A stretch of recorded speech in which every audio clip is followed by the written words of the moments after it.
2024 की चुनाव जल्द ही होने वाली है और ऐन चुनावी वक्त में या उससे पहले यूनिफॉर्म सिविल कोड की चर्चा देश में शुरू हो गई है।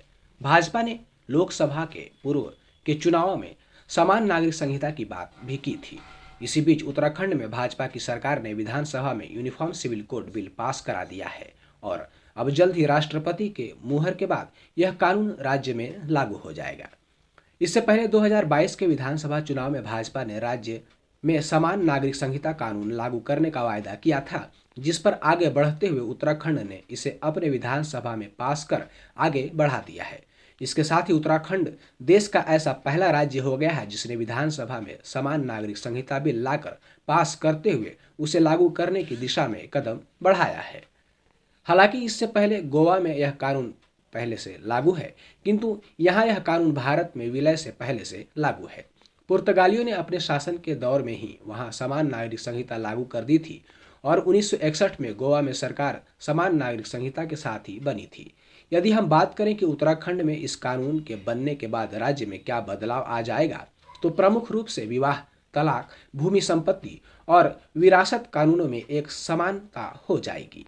चाहे कोई भी किसी भी धर्म एवं जाति का हो, उसके लिए सभी कानून समान रूप से लागू होंगे। हालांकि उत्तराखंड में निवासरत कुल आबादी के लगभग 3% जनसंख्या जो वहां के जनजातियों की है, जिसमें प्रमुख रूप से थारू, जैनसारी, बुक्सा और भूटिया और राजी जनजाति निवास करती है, उनके लिए यह कानून लागू नहीं होगा।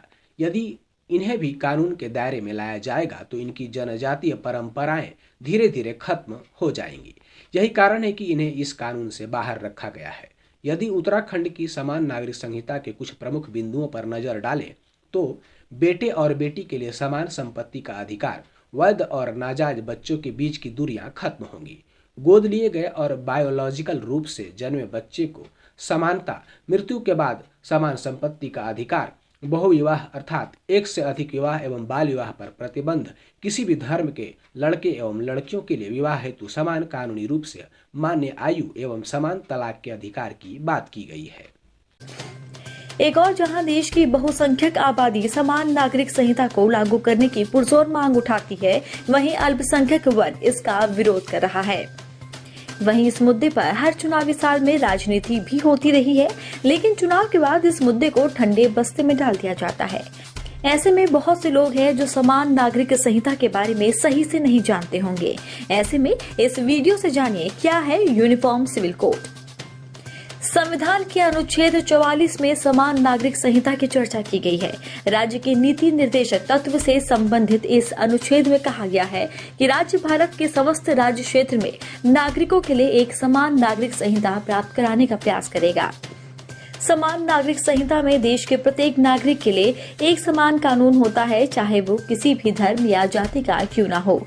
समान नागरिक संहिता में शादी, तलाक और जमीन जायदाद के बंटवारे आदि में सभी धर्मों के लिए एक ही कानून लागू होता है। अभी देश में जो स्थिति है उसमें सभी धर्मों के लिए अलग अलग नियम है। संपत्ति, विवाह और तलाक के नियम हिंदुओं, मुस्लिमों और ईसाइयों के लिए अलग अलग हैं। इस समय देश में कई धर्म के लोग विवाह, संपत्ति और गोद लेने आदि में अपने पर्सनल लॉ का पालन करते हैं। मुस्लिम, ईसाई और पारसी समुदाय का अपना अपना पर्सनल लॉ है, जबकि हिंदू सिविल लॉ के तहत हिंदू, सिख, जैन और बौद्ध आते हैं। अब बात विधि आयोग की। विधि आयोग ने 2016 में समान नागरिक संहिता से जुड़े कुछ सवाल लोगों से पूछे थे। वहीं पिछले साल देश के प्रकाश फूल सजावट केंद्र, जहां आपको फ्लावर डेकोरेशन, वेडिंग डेकोरेशन और कैटरिंग की सभी सुविधाएं मिलती है, तो देर किस बात की, आज ही संपर्क करें।